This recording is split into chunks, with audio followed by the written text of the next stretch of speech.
গেল বর্ষায় স্মরণকালের ভয়াবহ বন্যার কবলে পড়ে দেশের দক্ষিণ পূর্বাঞ্চলের জেলা ফেনী। ফানিবন্দী ছিলেন 10 লাখের বেশি মানুষ। এ বন্যায় ক্ষতি ছাড়িয়ে যায় অতীতের সব রেকর্ড। বন্যার পর ভেঙে যাওয়া বাঁধগুলো জোড়াতালের মেরামত করা হলেও করা হয়নি স্থায়ী সমাধান। তাই আসছে বর্ষায় আবারও বানে বাসার শঙ্কা স্থানীয়দের। ফেনী জেলাতে খুব সদ্য একটা ভয়াবহ বন্যা গেছে, যার প্রভাব এখনো মানুষজন কাটিয়ে উঠতে পারে নাই। অথচ এখন বর্ষা আসছে, এই সময়ে ফেনীর পরশুরামে যে বাঁধ আছে, বাঁধটা এখনো নির্মাণ সম্পূর্ণ হয় নাই। স্বয়ং সম্পূর্ণভাবে এই বাঁধটা নির্মাণের দাবি জানাচ্ছি। নোয়াখালীতে সেরা স্টেক ফুড সহ রুচিশীল সব খাবার উপভোগ করতে চলে আসুন চৌমুহনী মোর্শেদ আলম শপিং কমপ্লেক্সের ৫ম তলায় স্টেক ভ্যালিতে। ইতিমধ্যে বর্ষা শুরুর আগেই সামান্য বৃষ্টিতে নির্মাণাধীন বাঁধের কয়েকটি স্থান ধসে পড়েছে। এতে আতঙ্কিত স্থানীয়রা। কালকে বসে একটি বৃষ্টি হয়েছে, এই কারণে ডাবি গেছে কই, এটা আবার শক্ত করে বাঁধতে হইব, কিনলে সামান্য করে টুকটাক বাঁধ আর কোনো পয়দা হইতো না, বৃষ্টি হলে আবার ভাঙি যাবে কই। অল্প একটু বৃষ্টিতে দেখা যায় যে উত্তর দিকে যে বেড়িবাঁধটা হয়েছে, এই বেড়িবাঁধটা প্রায় 100 হাতের মতো ধসে পড়ে গেছে। তো এই বাঁধটা যদি টেকসইভাবে বেড়িবাঁধটা দেওয়া না হয়, আগামী বর্ষাতে আমরা আবার নদী ভাঙ্গনের সম্মুখীন হব। আমরা চাই অতি দ্রুত বর্ষার আগে যাতে এই বাঁধটা সংস্কার হয়। পশ্চিম পাশের বাঁধটা এখন যা বাঁধা হয়েছিল, এটা বৃষ্টিতে প্রথম দিন বৃষ্টিতে পড়ে গেছে। বাকি জায়গাটা বহুত জায়গা দিয়ে এই নামার দিকে পড়তেছে। আর বাঁধটা একটু মেরামত করা, যে ভালো করে করার জন্য আমরা চাইছিলাম আর কি। গেল বর্ষায় ভারতের পাহাড়ি ডলে ফুলগাজী পরশুরামের মুহুরী, কহুয়া ও সিলোনিয়া নদীর 102টি স্থানে বাঁধ ভেঙে ভয়াবহ বন্যার কবলে পড়ে ফেনীবাসী, যার ক্ষত এখনও মেটেনি। জেলা প্রশাসনের হিসেব বলছে, গেলবারের বন্যায় কৃষি, সড়ক, আবাসন, শিক্ষাসহ সব খাত মিলিয়ে ক্ষতি হয়েছে 2686 কোটি টাকার বেশি। প্রাণ হারিয়েছেন 35 জন।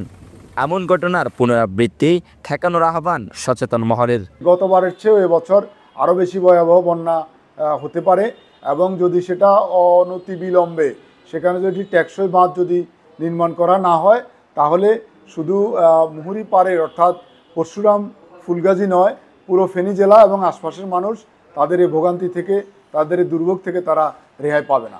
এদিকে চলমান বাঁধ মেরামতের কাজ বর্ষা আসার আগেই শেষ হবে বলে আশা পানি উন্নয়ন বোর্ডের। ফেনী জেলায় বিভিন্ন স্থানে নদী বাঁধের 102টি স্থানে ভাঙন হয়েছে।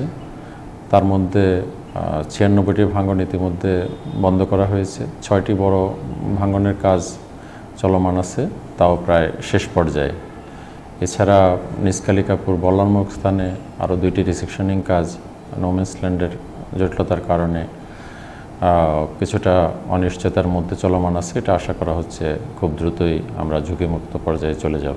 গেল বর্ষায় ফেনীর মুহুরী, কহুয়া, সিলোনিয়া বন্যা নিয়ন্ত্রণ বাঁধের মোট 102টি স্থান ভেঙে যায়, যা মেরামতে 20 কোটি 68 লাখ টাকার কাজ করছে পানি উন্নয়ন বোর্ড। সম্প্রতি মুহুরী, কহুয়া নদীর বন্যা নিয়ন্ত্রণ বাঁধ নির্মাণে 4,635.39 কোটি টাকার খসড়া প্রস্তাবনা তৈরি হয়েছে। জমি অধিগ্রহণ সহ এই প্রকল্পের ব্যয় 10,000 কোটি টাকা ছাড়িয়ে যেতে পারে বলে মনে করছেন সংশ্লিষ্টরা। ফেনীবাসীর প্রত্যাশা, বর্ষা আসার আগেই হোক স্থায়ী ব্যবস্থা, আর যেন কোনো মা, কোনো শিশু কিংবা কোনো কৃষক নতুন করে না হারায় তার সবকিছু। জহিরুল ইসলামকে সাথে নিয়ে এম কাউসার, নোয়াখালী টিভি, ফেনী। লক্ষ্মীপুর আইডিয়াল আলিম মাদ্রাসা জাগতিক ও নৈতিক ইসলামী শিক্ষার সমন্বয়ে আপনার সন্তানকে সৎ, যোগ্য, আলেমে দ্বীন ও দেশপ্রেমিক সুনাগরিক হিসেবে গড়ে তোলার অঙ্গীকার নিয়ে লক্ষ্মীপুর আইডিয়াল আলিম মাদ্রাসা আছে আপনার পাশে। এখানে প্লে থেকে আলিম পর্যন্ত সাধারণ বিভাগ, বিজ্ঞান বিভাগ, হিফজুল কোরআন ও গার্লস শাখায় ভর্তি চলছে। এখানে রয়েছে উন্নত যোগাযোগ ব্যবস্থা এবং রুচিশীল ও শিক্ষাবান্ধব পরিবেশ, আবাসিক, অনাবাসিক ডে কেয়ার ব্যবস্থা। লক্ষ্মীপুর আইডিয়াল আলিম মাদ্রাসা, কোর্ট বিল্ডিং সংলগ্ন, জমুল স্টেশন, সদর, লক্ষ্মীপুর। নোয়াখালী টিভি, বৃহত্তর নোয়াখালীর প্রতিচ্ছবি।